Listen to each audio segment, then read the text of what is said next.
2장 9절로 10절 말씀을 통해서 왕 같은 제사장이라는 제목으로 함께 연을 나누려고 합니다. 자, 오늘은 어떤 주일이죠? 어떤 주일? 종교 개혁 주일이죠. 오늘은 505번째 넘는 종교 개혁 주일입니다. 지금부터 505년 전인 1517년 10월 31일 날 독일의 그 비테르크 대학 교수였던 마틴 루터, 이제 카톨릭 교회의 세속적인 모습을 비판하면서 교회 문에다가 95개조의 반박문을 내걸었어요. 95개 반박문. 사실 중세 시대의 그 카톨릭 교회는 성직자의 아주 그 문란한 일상화되어 있었습니다. 성직 매매 이런 도주 타락이 극심했고요. 심지어 면죄부를 사면 지옥에 가 있는 사람도 천국을 갈 수 있다 이렇게 주장을 해가지고 면죄부를 막 팔아먹기도 했었습니다. 또 성경을 라틴어 위에 다른 언어로 번역하는 것을 이단으로 몰았어요. 그래서 막 화형시키기도 했습니다. 그래서 죄도 없는 사람들을 또 마녀로 몰아가지고 화형을 시키고는 그 재산을 가져치는 이런 일들도 빈번했었습니다. 이러한 타락에 대해서 가슴 아파하면서 이를 갱신해야 한다는 생각을 많은 사람들이 했었어요. 근데 누구도 용기를 내지 못했었죠. 그 중에 이제 마틴 루터가 자기 정말 생명을 내어놓고 로마 교황청에 대해서 이제 공개적으로 잘못을 지적한 것이죠. 마틴 루터는 특별히 죄는 금전으로서 사해지는 것이 아니라 회개함으로써 사해지는 것이다. 이렇게 주장해서 종교개혁에 불을 당겼습니다. 그러니까 많은 사람들이 이에 공감하기 시작을 했어요. 그동안 로마 카톨릭의 부패에 대해서 분노하고 있었던 귀족과 평민들이 힘을 합해가지고 이 종교개혁의 불길을 삽시간에 온 유럽에 이제 퍼뜨리기 시작했습니다. 그래서 이 종교개혁을 인해서 개신교회가 탄생하게 된 것이죠. 개신교회가.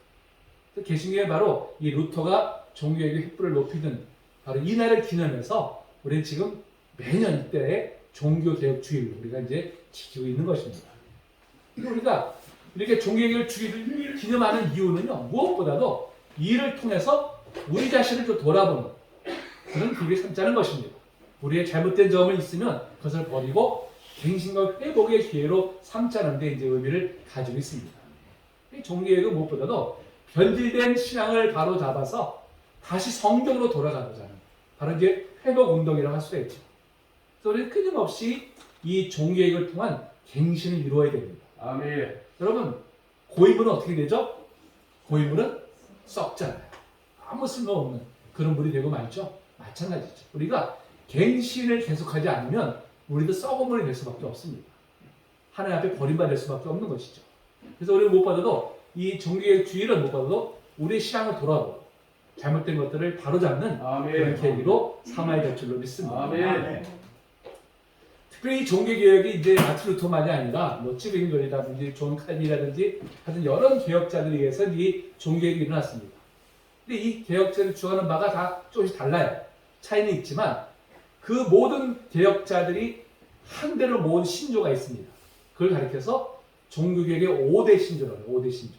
이 5대 신조 우리가 꼭 가슴속에 새겨야 됩니다. 바로 오직 성경, 오직 믿음, 아멘. 오직 그리스도, 아멘. 오직 은혜, 예. 오직 하나님께 영광. 아멘. 이 5가지 신조는 우리가 가슴속에 꼭 새겨야 될 그런 신조입니다. 아멘. 그래서 이 5가지를 아주 간략하게 좀 살펴보도록 하겠습니다. 첫째가 뭐예요? 오직 성경이겠죠. 자, 이 말씀 읽어봅니다.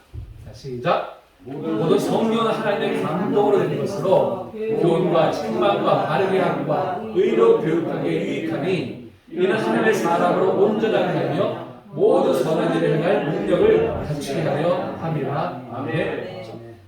자, 뭐라고 말씀하고 있습니까? 성경은 하나님의 감동으로 기록된 것이죠. 아멘. 그래서 우리를 구원에 이르게 하는 그런 길뿐만 아니라 구원받은 사람으로서 어떻게 살아야 되는지를 이제 잘 말씀하고 있습니다. 아멘. 자, 그래서 이 오직 성경으로 한 이 교리는 성경만을 우리의 믿음과 행함의 유일한 기준으로 삼아야 한다는 뜻입니다. 아멘.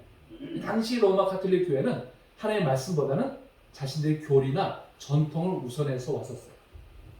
그래서 이제 종교개혁가들은 성경을 연구하면서 이 카톨릭 교회에서 주장했던 그런 전통, 교리가 얼마나 잘못된 것인지 알게 되었죠. 그래서 이제 오직 성경만이 최고의 권위가 되어야 된다는 것을 이제 역설을 한 것입니다. 그래서 우리가 이 종교개혁 후손이 우리 개신교회는 그래서 하나님의 말씀인 성경을 최고의 권위로 삼습니다.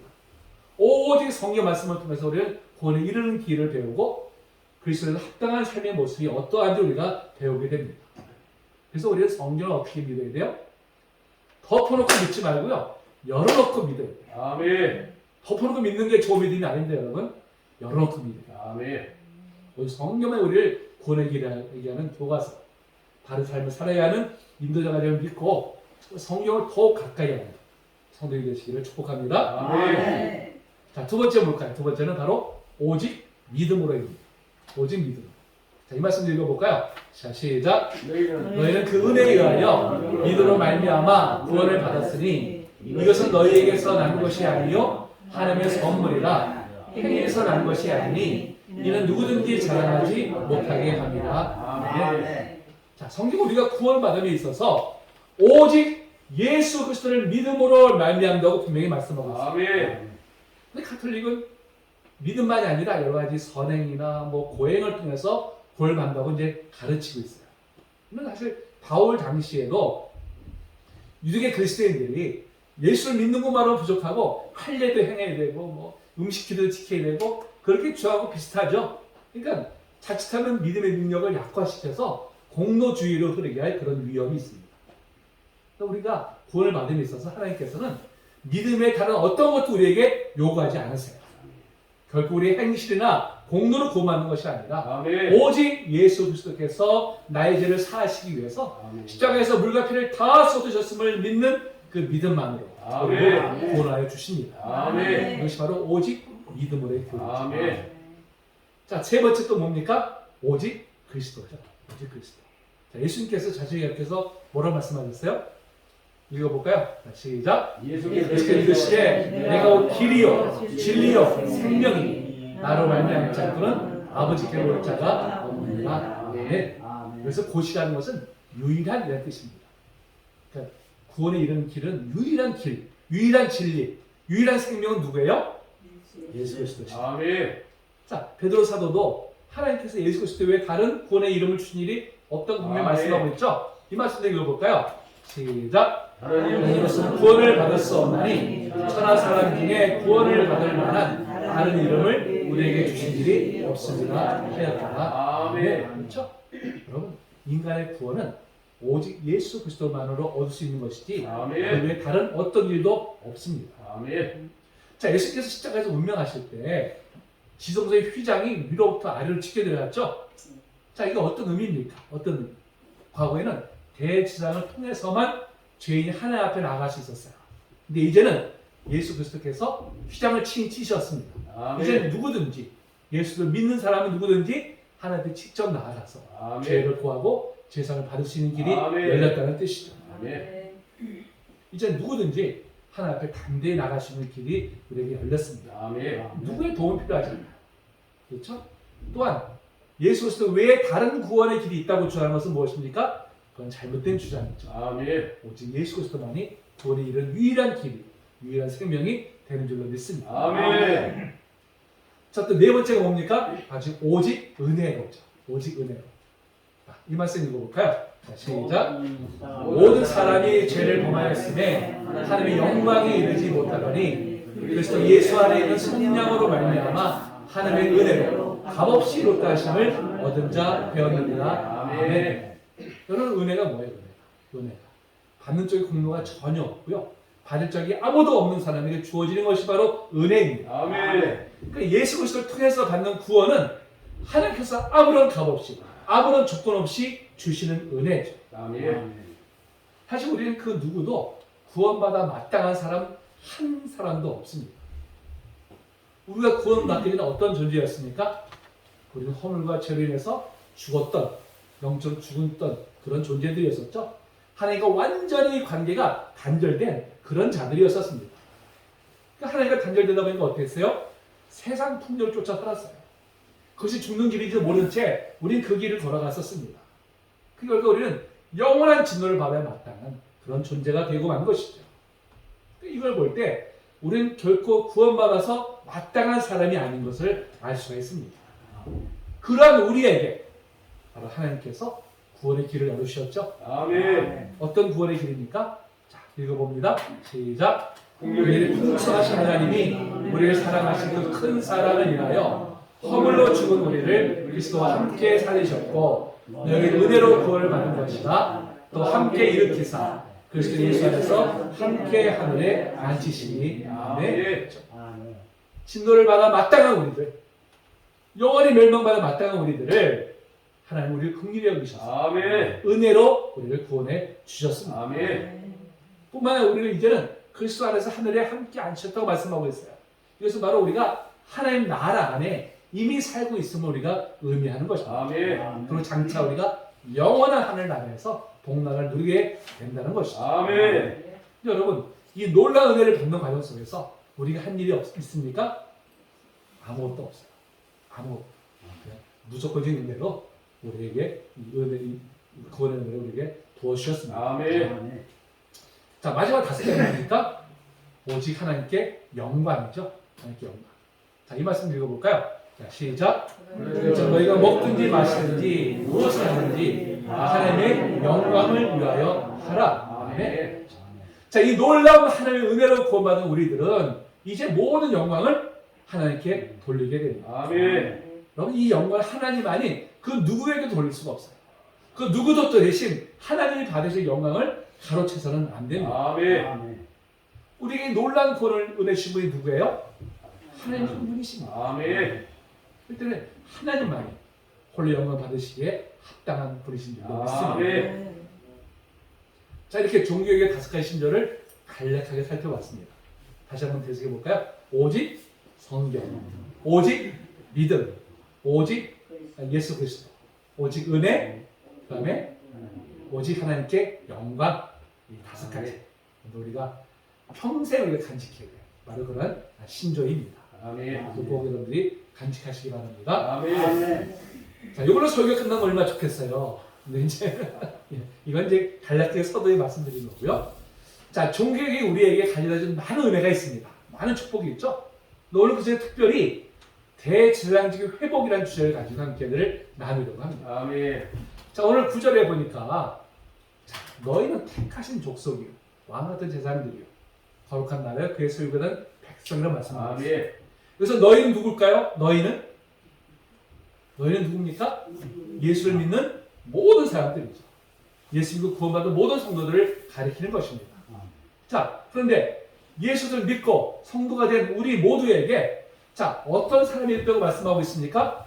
하나님께서 친히 택하신 족속이랍니다. 아멘. 왕 같은 제사장들이라고 말씀하고 있습니다. 아멘. 하나님의 거룩한 나라고 말씀하고 있고 하나님의 소유라고 말씀합니다.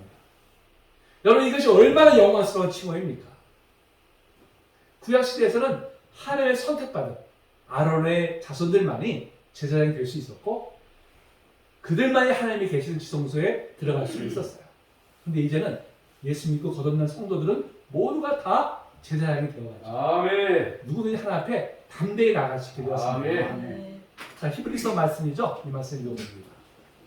시작. 그러므로 우리는 긍휼하심을 받고 때를 따라 돕는 은혜를 얻기 위하여 은혜의 보좌 앞에 담대히 나아갈 것입니다. 아멘. 은혜의 보좌 앞에 이제 우리가 담대히 나갈 수 있는 그런 존재가 되었다는 것입니다. 그러니까 하나님께서 우리를 왕 같은 제사장의 위치에 올려놓으셨어요. 앞에서 말씀드렸듯이 구약시대의 제사장은 하나님과 사람들의 중간에 서서 일하는 사람들입니다.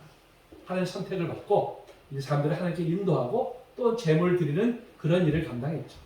그래서 라틴어로도 제사장은 다리를 놓아주는 사람이라는 뜻입니다. 다리를 놓아줘.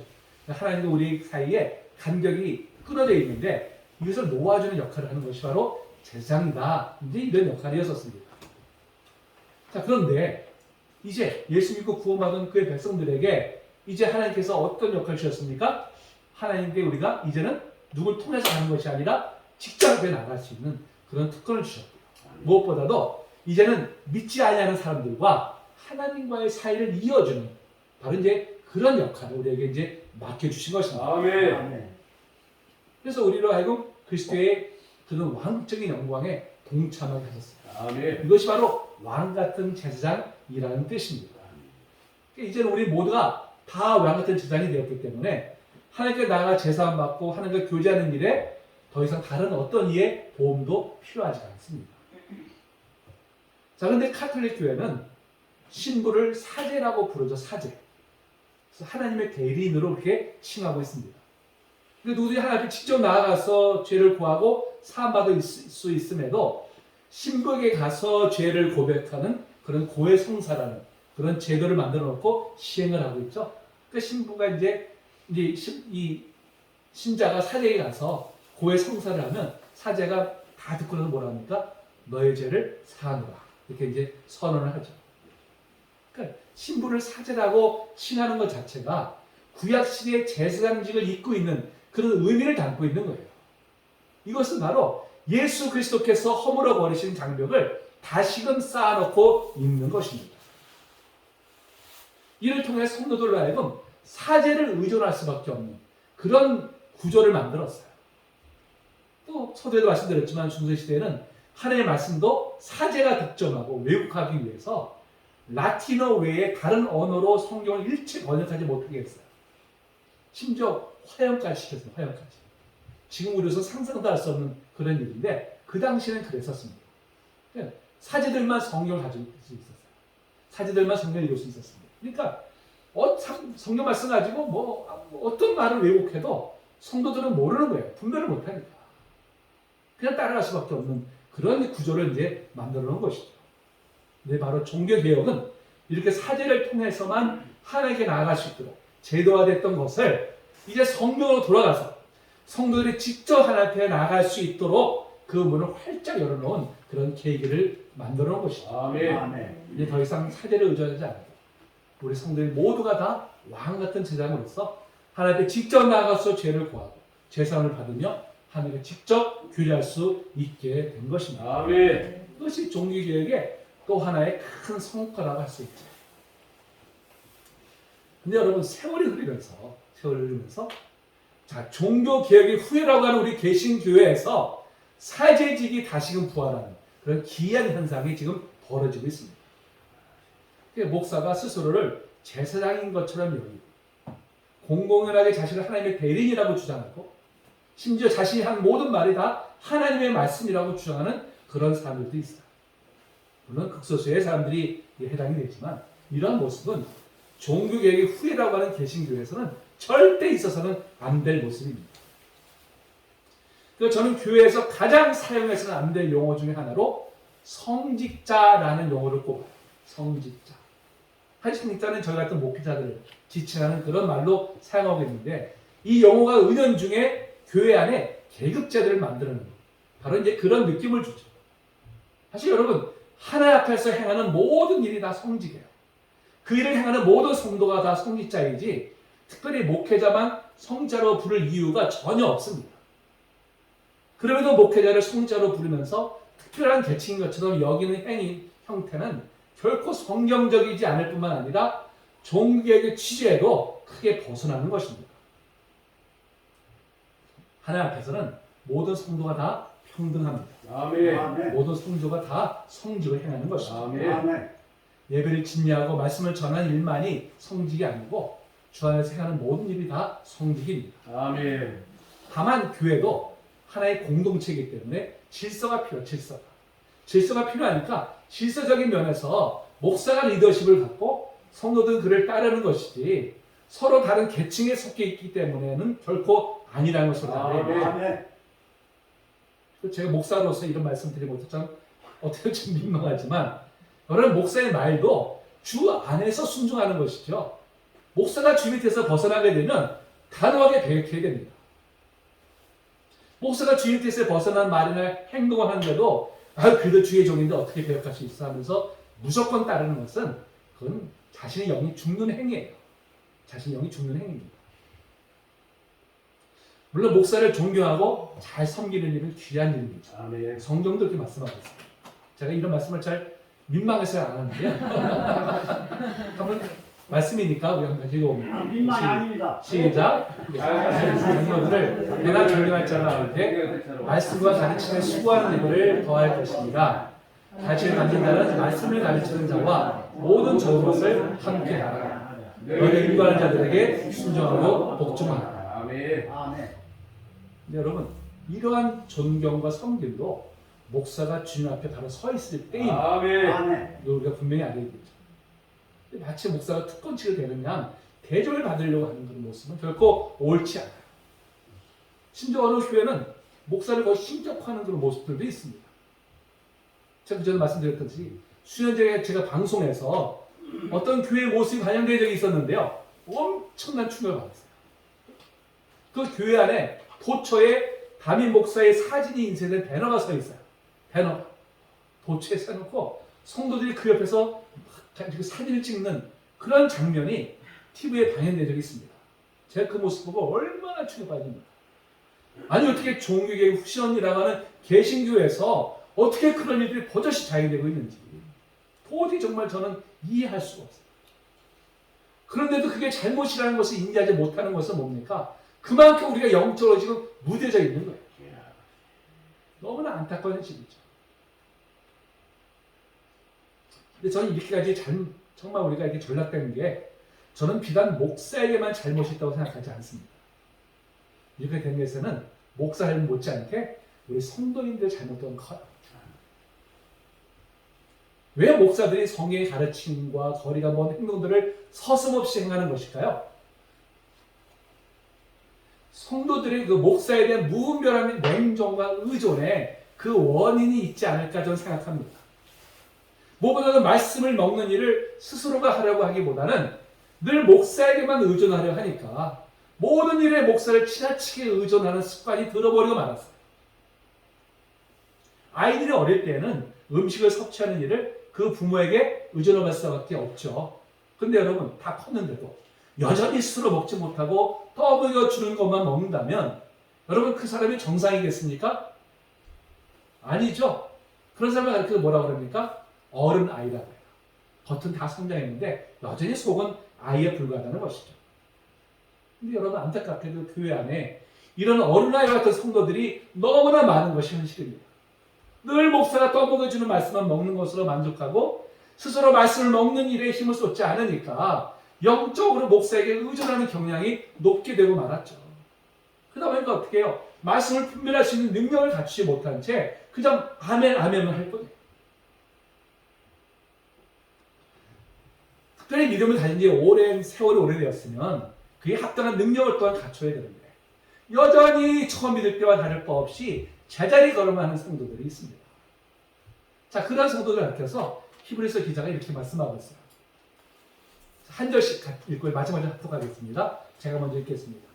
때가 오래되었으므로 너희가 마땅히 선생이 되었을 터인데 너희가 다시 하나님의 말씀의 초보에 대하여 누구에게서 가르침을 받아야 할 처지이니 단단한 음식을 못 먹고 젖이나 먹어야 할 자가 되었도다.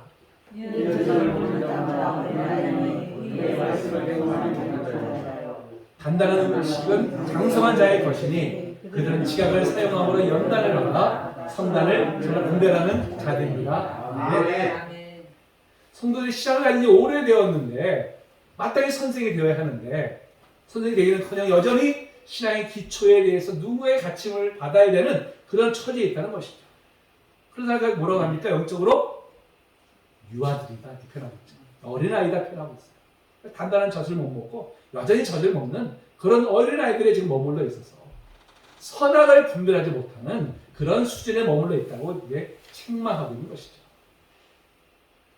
그게 오늘 개신교회가 평신도와 성직자들을 나눠가지고 성직자만이 성경을 가르치고 평신들은 그냥 영원히 성직자들로부터 젖을 얻어먹는 영적 어린아이에 머무르는 그런 잘못된 신앙에 지금 우리가 머물러 있습니다. 그러니까 대부분의 성도들이 영적으로 어린 성숙하고 자립적인 신앙이 많지 않습니다. 여러분 신앙생활은 무엇보다도 말씀을 먹으면서 성장해 가는 것이죠. 아멘.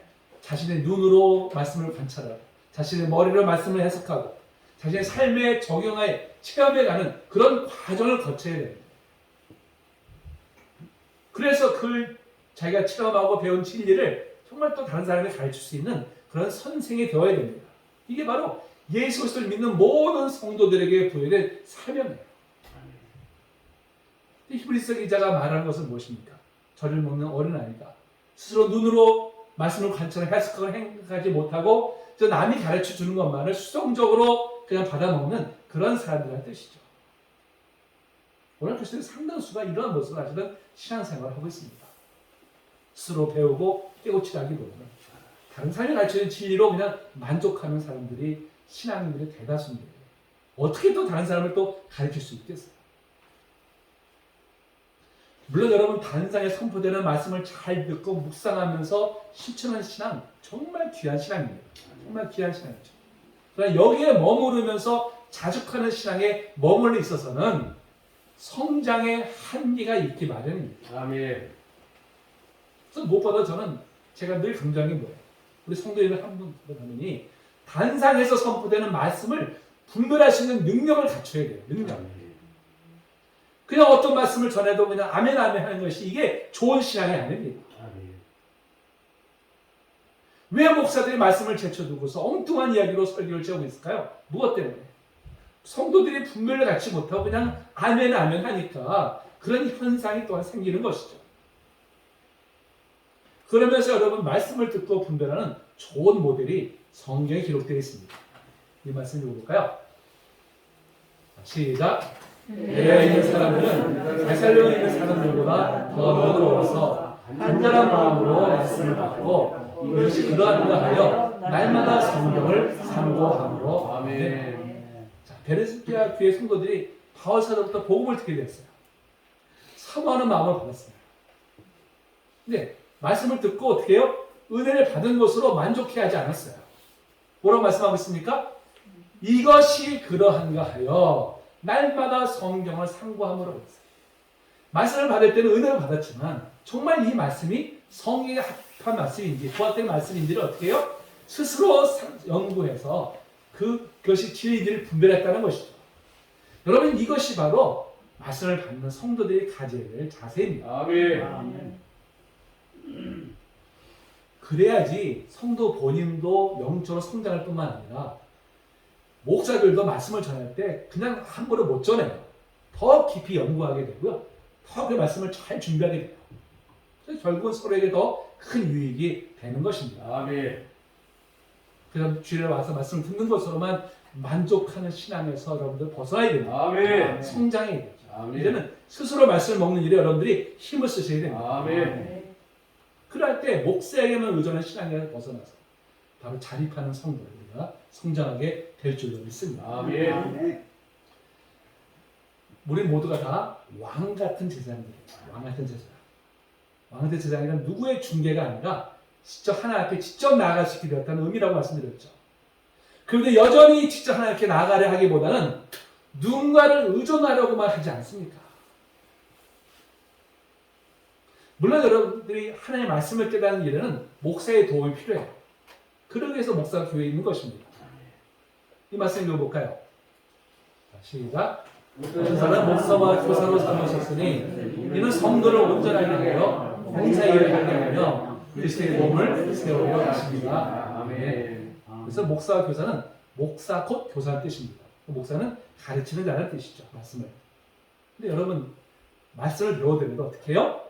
그것이 정말 하나님의 말씀에 부합되는지 그거를 분별할 수 있는 능력을 갖추는 일에 성령의 스스로가 힘을 써야 한다는 것입니다. 아멘. 그래야만이 왕 같은 제자로서 그 신분에 합당한 모습으로 성장을 하는 것입니다. 아멘. 여러분 그러기 위해서 그 첫걸음으로 성경을 읽는 일에 여러분들이 힘을 써야 돼요. 아멘. 신앙생활을 하면서 성경을 읽지 않는 것은 한 발로 걸어가는 것과 다름없는 것입니다. 여러분 한 발로 걸어가면 어떻게 돼요? 오래 걸을 수 없을 뿐만 아니라 똑바로 걸어갈 수도 없잖아요. 마찬가지죠. 항상 누구의 도움을 입어야만이 걸어갈 수가 있습니다. 여러분 성경을 읽지 않고 신앙생활 하는 게 바로 이와 같은 거예요. 제가 늘 그래서 성경을 읽으시도록 권면하는 이유가 바로 여기에 있습니다. 아멘. 여러분 1년에 성경을 적어도 1독을 하셔야 돼요. 1독. 내년에는 저 성경 읽기 1년표에 우리 성도님들 이름 위에 다 그 성경 읽으신 표가 다 붙기를 바랍니다. 아멘. 그렇게 하실 줄 믿습니다. 아멘.